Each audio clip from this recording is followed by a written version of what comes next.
पाहत आहात mid day Marathi news channel. चला सत्य बघूया। महाराष्ट्रातील ताज्या बातम्यांसाठी आमच्या चॅनलला सबस्क्राइब करा आणि न्यूज व्हिडिओ आवडल्यास लाईक शेअर करा।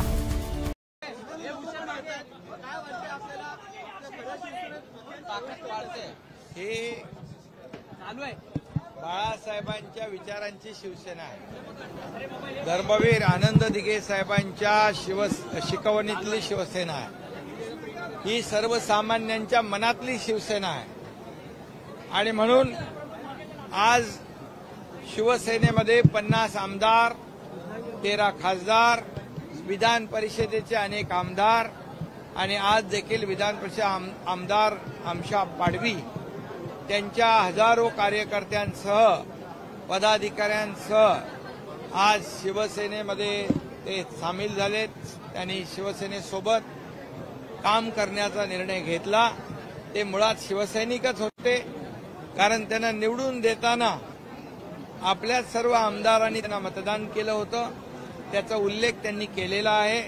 खरं म्हणजे एक कृतज्ञता कशी दाखवायची आणि केलेले उपकार बोलून कसं दाखवायचं याचं उदाहरण आमशा पाडवी आहे आणि समोर कृतज्ञपणा कसा दाखवायचा याची अनेक उदाहरणं आहेत। त्यामुळे शिवसेना खरी शिवसेना, धनुष्यबाणाची शिवसेना ही लोकांच्या मनातली शिवसेना आणि त्यामुळे हजारो लाखो कार्यकर्ते सोबत येत आहेत। त्यांना घेऊन आम्ही पुढे चाललोय। या राज्याचा विकास आम्ही करतोय। सर्वांगीण विकास, सर्वसमावेशक विकास या राज्यात सुरू आहे। गोरगरिबांच्या जीवनामध्ये बदल घडवण्याचं काम आम्ही करतोय। आज शेतकरी, कष्टकरी, कामगार, माता भगिनी, युवा, ज्येष्ठ सगळ्यांना आम्ही न्याय देतो। उद्योग येत आहेत, रोजीरोटी मिळते आणि म्हणून आज आपण पाहिलं तर कालही आम्ही निर्णय घेतला शेतकऱ्यांसाठी सोयाबीन आणि कापसासाठी 4000 कोटीचे आर्थिक तरतूद केली। आतापर्यंत शेतकऱ्यांना कधी नव्हे एवढी मदत, ऐतिहासिक 45,000 कोटींची मोबदला, नुकसान भरपाई आणि त्यांच्यासाठी केलेल्या योजनांमध्ये आम्ही खर्च केलेला आहे। त्यामुळे लोकांना विश्वास आहे हे काम करणारं सरकार आहे, हे डबल इंजिन सरकार आहे। नरेंद्र मोदी साहेबांचं या सरकारला पाठबळ आहे। केंद्र आणि राज्य सरकार मिळून या राज्याचा आम्ही चौफेर विकास करतोय। आज राज्यात सगळीकडे विकास पर्व आहे, विकासाचे प्रकल्प सुरू आहेत। देशात नंबर 1 चे प्रकल्प पायाभूत सुविधांचे आपल्या महाराष्ट्रात आहेत आणि म्हणून एका विश्वासाने सर्व लोक येत आहेत आणि म्हणून आत्मपरीक्षण, आत्मचिंतन करण्याची आवश्यकता कोणाला आहे ते तुम्ही तपासा। शिवाजी पार्कवरती आज राहुल गांधीची पहिली सभा असणार आहे। त्याच व्यासपीठावरती उद्धव ठाकरे स्वतः उपस्थित असणार आहे, ते पण पहिल्यांदा। हा शिवसेनेसाठी आणि शिवसैनिकांसाठी आजचा दिवस काळा दिवस आहे। कारण ज्या शिवतीर्थावरून बाळासाहेबांनी देशाला मार्गदर्शन केलं त्या शिवतीर्थावर आज ज्यांनी सावरकरांचा अपमान केला त्या राहुल गांधींच्या मांडीला मांडी लावून बसण्याची वेळ आलेली आहे। खरं म्हणजे राहुल गांधी आणि या सर्वांनी पहिलं स्वातंत्र्यवीर सावरकरांच्या समोर डोकं टेकून वंदन करायला पाहिजे, कारण सावरकर ही आपल्या देशाची अस्मिता आहे। त्यांच्यावर वाकडं बोलणं, त्यांच्यावर आरोप करणं, शिव्याशाप देणं हे कुठलं हिंदुत्व आहे आणि हे निमूटपणे सहन करणं हे दुर्दैव आहे आणि म्हणून हा दिवस काळा दिवस आहे।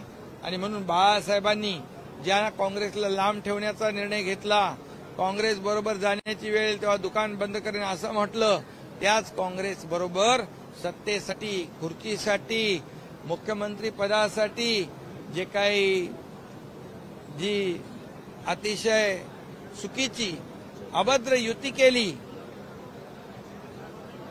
त्यांचा आज खऱ्या अर्थाने आज पाहिलं आपण तर या महाराष्ट्रामध्ये हे दुर्दैवी ज्यांनी बाळासाहेबांनी ज्यांना दूर ठेवलं त्यांच्या गळाभेट करणारे लोक आपण पाहतोय, त्यांची वाहवा करणारे लोक पाहतोय, ज्यांनी आपल्या देशाची बदनामी विदेशामध्ये आपल्या प्रधानमंत्री महोदयांची बदनामी विदेशात जाऊन केली त्यांच्याबरोबर खांद्याला खांदा लावून या ठिकाणी लोक फिरतायत। हे महाराष्ट्राचं दुर्दैव आहे. संजय निरुपम यांच्यावर बंडखोरी करण्याची वेळ येणार का? आज महत्वाची जागा वाटपासंदर्भात बैठक होणार आहे का? सभा हो रही है साहेब, बैठक मराठीचे होते.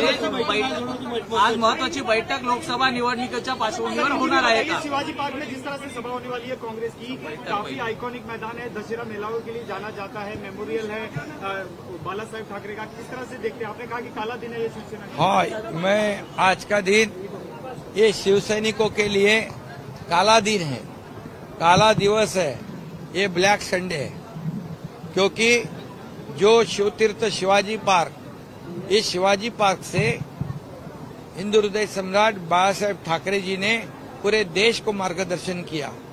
इसी ऐतिहासिक मैदान में जिन्होंने स्वतंत्रवीर सावरकर जी के खिलाफ आरोप लगाए, उनके बाजू में बैठकर ये सभा लेने की नौबत आज यहाँ पर आई है। ये दुर्भाग्य है। आज कैसे कहेंगे गर्व से कहो हम हिंदू हैं, ये भी सवाल मैं यहाँ इस बार पूछना चाहता हूँ। और हिंदू हृदय सम्राट कहने के लिए भी लोग अभी डर रहे हैं, और इसलिए बाला साहब के विचार को त्याग देना, उनकी विचारधारा को पूरी तरह खत्म करना, सत्ता के लिए, कुर्सी के लिए जिन्होंने की है, आज इस चुनाव में इस महाराष्ट्र की नहीं बल्कि देश की जनता उन्हें बहुत बड़ी सबक सिखाएगी। आज विधायक आमशा पाडवी और उनके हजारों कार्यकर्ता आज इसी दिन बाला साहब के विचारधारा के शिवसेना में शामिल हुए हैं। एक देखो, एक यहाँ पर बाला साहब के विचार और वहाँ पर बाला साहब के विचार को ठुकराने वाले लोग, और इसलिए आज का दिन बहुत ही दुर्भाग्यपूर्ण दिन है, काला दिन है।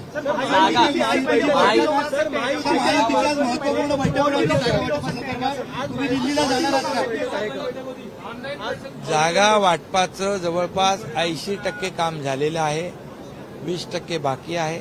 काही चिंता करू नका, समन्वयाने सर्व निर्णय होईल. शिरूर, मावळ, रत्नागिरी आणि ठाणे या समन्वयाने निर्णय होईल एवढंच मी सांगतो. पत्रकारांनो, तुम्हाला चिंता करण्याची गरज पडणार नाही. आज बैठक होणार है क्या भाई? आज बैठक होणार है का?